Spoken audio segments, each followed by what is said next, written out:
Hai, Assalamualaikum. Bersama saya hari ini sebagai moderator anda pada hari ini, saya Nurul Amira Syafika binti Zahari, DP 1220017 dan uh, ahli-ahli panel yang ada pada hari ini iaitu sila. Uh, Hai, saya Dayang Suryati binti Hamizi. Nombor kad matrik saya DP12200003. Okay. saya Nur Syahira binti Azmi dengan kad matrik DP 1220011. Dan saya Sarina Syarudin. Okey, nombor kad matrik saya DP 1220025. Okey, Okey. topik kita pada hari ini kita akan membincangkan tentang uh, uh, kaedah Montessori pada zaman itulah. Apa itu Montessori? Montessori ni bermaksud um, pembelajaran yang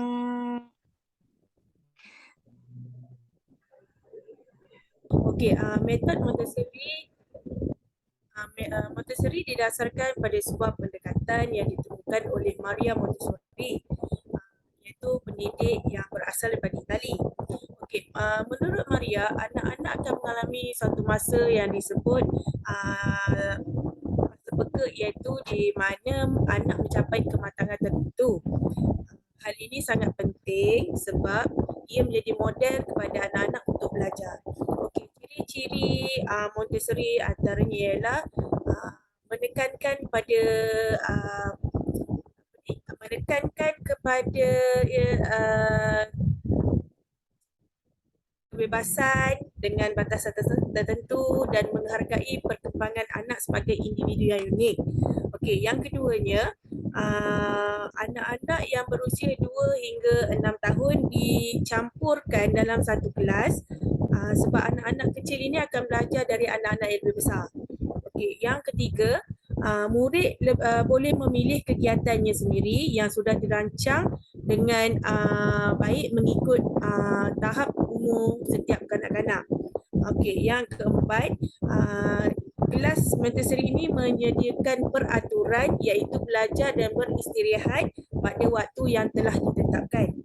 Yang kelima, anak-anak ini diajar untuk menjaga kebersihan dalam suasana kelas dan bekerjasama dengan kawan-kawan mereka lah, kiranya diorang bekerjasama dalam menjaga kebersihan kelas tu sesama sendiri. Yang keenam, lingkungan belajar diorang tu menggerakkan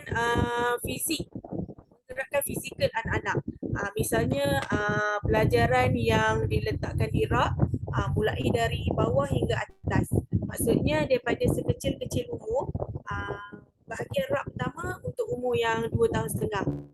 Bahagian rak yang ketiga berumur yang 3 tahun dan seterusnya lah. Itu sajalah daripada saya. okey, kita teruskan. Kita nak tanya ahli panel kita yang kedua pula, iaitu Sarina Syarudin. Okey, menurut Kak Syarina, apa kebaikan Montessori? Okey, kebaikan yang saya nampak lah daripada kaedah Montessori ni, sebenarnya apa yang istimewanya, dia banyak menekankan pendidikan secara hands-on. Yes, macam dia terkenal dengan menjalankan satu pendekatan yang membolehkan murid-murid kita belajar mengikut kemampuan mereka sendiri. Dan guru pula akan mengajar mengikut rentak murid supaya mereka tidak ketinggalan. Kanak-kanak ni akan didedahkan dengan pelbagai aktiviti dengan menggunakan aktiviti yang menggunakan bahan-bahan yang dapat untuk merangsang perkembangan mereka lah. Seperti contohnya dekat taman permainan yang besar yang budak-budak boleh terokai. Dekat situ dia orang boleh belajar lah macam mana untuk meneroka sesuatu yang mereka belum terokai. Daripada situ dia dapat mempelajari banyak dengan secara hands on lah, dengan secara tersendiri lah. Yang keduanya, dia orang dapat meningkatkan lagi kemahiran sosial dia orang secara secara tak langsung lah. Daripada dia orang meneroka, dia orang dapat pula meningkatkan kemahiran sosial. Manakala dalam masa dia orang meneroka ni, dia orang berkumpul dalam satu kumpulan dalam perbezaan umur. Murid ni dicampurkan supaya mereka lebih mudah mudah bergaul. Dia tidak macam sekolah biasa. Kanak-kanak juga boleh belajar antara satu sama lain. Lepas tu dia orang boleh mengasah kemahiran sosial dia orang dan mereka berasa selesa sebab pergaulan ni pun tidak disekat. Yang ketiganya pula dalam kurikulum Montessori ni, murid banyak belajar berdikari. Mereka belajar apa yang mereka sukai dan mereka lebih lagi berdisiplin dan mereka rasa lebih bebas, lebih yakin untuk melakukan sesuatu keputusan. Dengan cara ini juga dia orang dapat belajar dengan pantas daripada kaedah ni lah yang saya dapat tahulah. Daripada kaedah-kaedah ni juga pelajar dapat mengekspresikan diri mereka dengan jauh dan lebih kreatif. Dan lagi dia lebih berkeyakinan dan dapat berdikari pada masa hadapan. Okey, umumnya kita dah tahu apa kebaikan yang terdapat dalam Montessori ni. Okey, sekarang kita nak tahu pendapat pula daripada panel kita yang ketiga, Dayang Suryati. Apa pendapat Dayang mengenai jangka masa sensitif dalam pembelajaran yang berlaku mengikut kaedah Montessori? Boleh terangkan? Okey, baiklah. Okey, kita tahu kanak-kanak ni dia mempelajari sesuatu berdasarkan persekitaran. Kanak-kanak ni dia akan belajar sesuatu melalui apa yang mereka lihat dan benda itu yang mereka akan mula ikut dan belajar. Okey,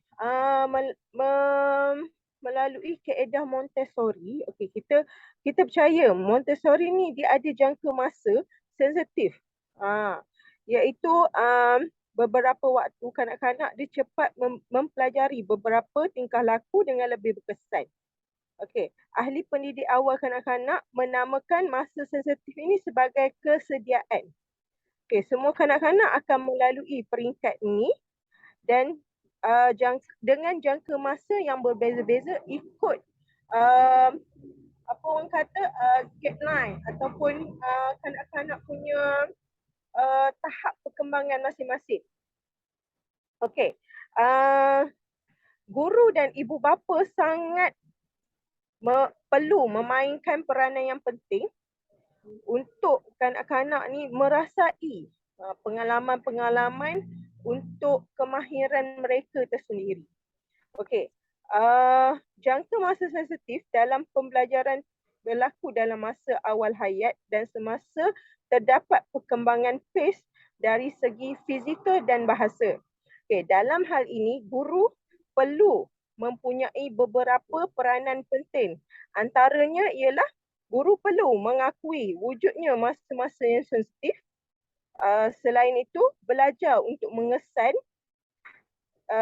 dan seterusnya menyediakan pengalaman-pengalaman untuk memperkembangkan potensi kanak-kanak tersebut. Dengan erti kata mudah ni kita polish budak-budak ni punya, kanak-kanak ni punya dia punya talent. Dalam bahasa Melayunya kita panggil bakat kanak-kanak tu. Okey. Dalam teori kaedah Montessori ni, beliau yakin bahawa kanak-kanak ni belajar dengan lebih berkesan dalam persekitaran yang disediakan. Seperti bilik darjah, di rumah ataupun di taman asuhan. atau di padang permainan. Okey, matlamat menyediakan persekitaran yang selesa untuk kanak-kanak ini adalah untuk membolehkan kanak-kanak ini macam seperti panel kita yang kedua cakap tadi, kanak-kanak boleh berdikari. Saya setuju dengan panel tadi supaya kanak-kanak ni dia dapat berdikari tanpa bergantung kepada orang dewasa. Okey, di sinilah kanak-kanak dapat melakukan sesuatu untuk diri mereka sendiri. Okey. Dan Montessori juga yakin bahawa kebebasan yang perlu diberikan kepada kanak-kanak membolehkan mereka menggunakan kreativiti kanak-kanak yang tersendiri. Okay, itu saja daripada saya. Terima kasih. Okey, terima kasih kepada ahli panel kita yang ketiga. Okey, saya nak tanya kepada ketiga-tiga ahli panel kita yang ada pada hari ini. Okey, pada pendapat ahli panel semua, penting tak Montessori ni dilakukan pada zaman inilah untuk anak-anak, untuk kanak-kanak? Bagi saya, kaedah Montessori ni ada kebaikannya yang perlu kita guna. Antaranya saya sangat setujulah yang Montessori ni menggunakan kaedah kanak-kanak perlu belajar dengan sendiri. Maksudnya tidak mengharapkan orang dewasa sahaja. Mereka perlu apa orang kata give try cuba melakukan apa yang mereka nak cuba, supaya dengan kaedah mencuba tu kanak-kanak ini dia lebih merasai pengalaman tu sendiri.